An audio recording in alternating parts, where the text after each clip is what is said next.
rise for the Pledge of Allegiance. I pledge allegiance to the flag of the United States of America and to the republic for which it stands, one nation, under God, indivisible, with liberty and justice for all. Stay tuned for morning announcements. Good morning, Douglas. Today is an 8A. Swimming evaluations will be held on October 8th at 7:30 to 8:30 at Transy and October 10th from 8:30 to 9:30.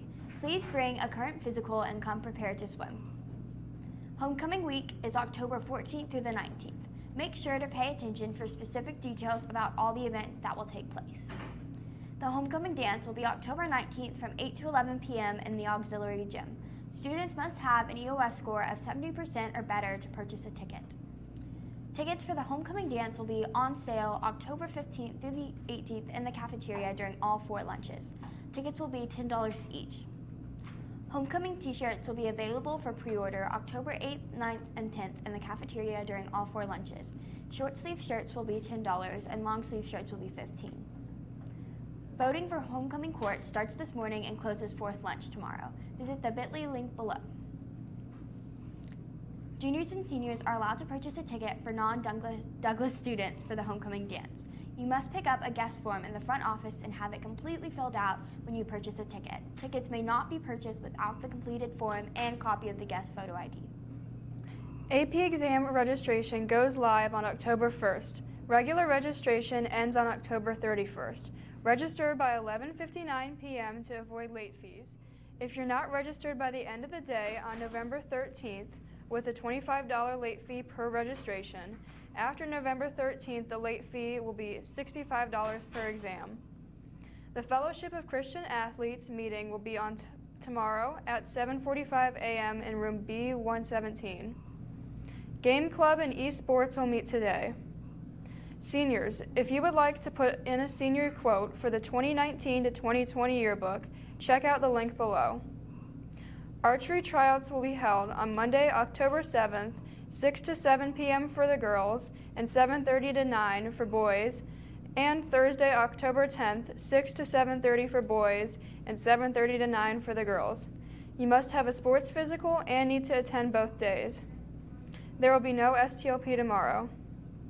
We will have a men's volleyball tournament between the grade levels on October 14th, starting at 6 p.m. in the main gym. To participate, you must have an EOS score of 70% or higher. You can sign up to play on the side of the social stairs closest to the cafeteria bathrooms on October 8th, 9th, or 10th by the end of the 4th lunch. We will have a powder puff football tournament between the grade levels on October 16th, starting at 6:30 on the football field. To participate, you must have an EOS score of 70% or higher. You can sign up to play on the side of the social stairs closest to the bathroom on October 8th, 9th, or 10th by the end of 4th lunch. Please stay tuned for Principal Diaz.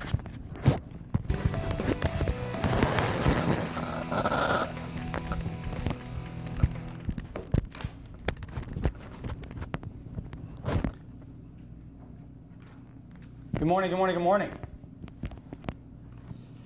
Great day to be a Bronco. Ladies and gentlemen, great day to be a Bronco. Want to reiterate that it is our expectation that you are in class, on time, on task, using appropriate language, appropriate electronics, being respectful, and being responsible. Teachers, I've mentioned this quite a bit. The metal detectors at 10 full speed is working great. All the kids can get through the gymnasium lines and they can get into the cafeteria on time.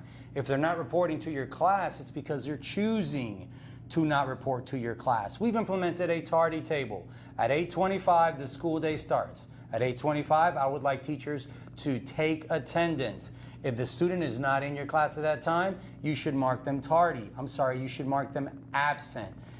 Ask the students that come to the room after 8:25 to report to the tardy table. The tardy table is located in the front of the school. We're using the auditorium foyer area to record tardies. If the student is not in the building by 8:25, they're going to have to go around the front and check in like if they're tardy to school like normal. But if they're in the building and do not get to class, we believe that they need to be held accountable for that behavior. They're not in your classroom at 8:25 when you take attendance, they need to go get a tardy slip. 3 tardy slips equals 1 lunch detention. We're tracking those and keeping them on file.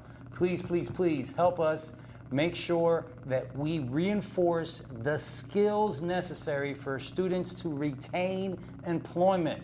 We have an academy school. Boys and girls, you should know what academy you're in. You should know what pathway you're in. In your pathway, you should know what class you have, freshman year or the first class, the second class, the third class, and the fourth class in the trajectory of your pathway. That's what's going to help you be marketable. Once you get that job, getting to work on time, being on task while you're at work, using respect and being responsible with your clients or with your peer workers. All those are the things that corporate America has told us they want our students to be good at and to be able to do when they get there. So we are supporting you in your learning. You got to get to class on time.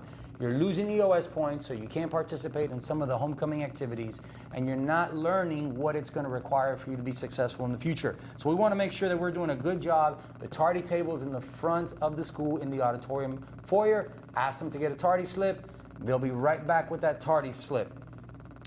Additionally, students, I want to reinforce and reiterate, each classroom has a green or a red indicator, letting you know whether it is acceptable to have your phone out or not.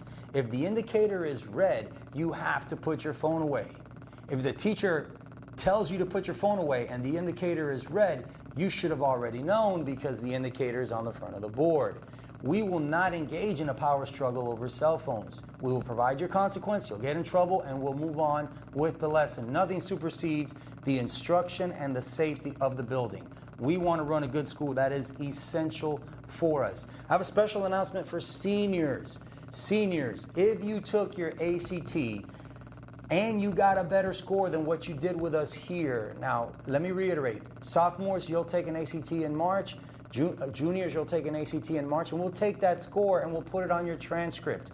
If you are a senior and you took an ACT during the summer and your score is higher or better, we want to put it on your transcript. Make sure your counselors know that you retook the ACT. That's important because that way when you apply to colleges, your highest ACT score is on your transcript. And even if it isn't your highest ACT score, a lot of schools will allow you to super score, which means they'll take your highest score in different sections and give you an overall super score. Big shout out to the freshman football team last night. They beat Great Crossing 36-0, and so did the girls soccer team. Not 36-0, 4-0. Good job to the girls soccer team. Special announcement.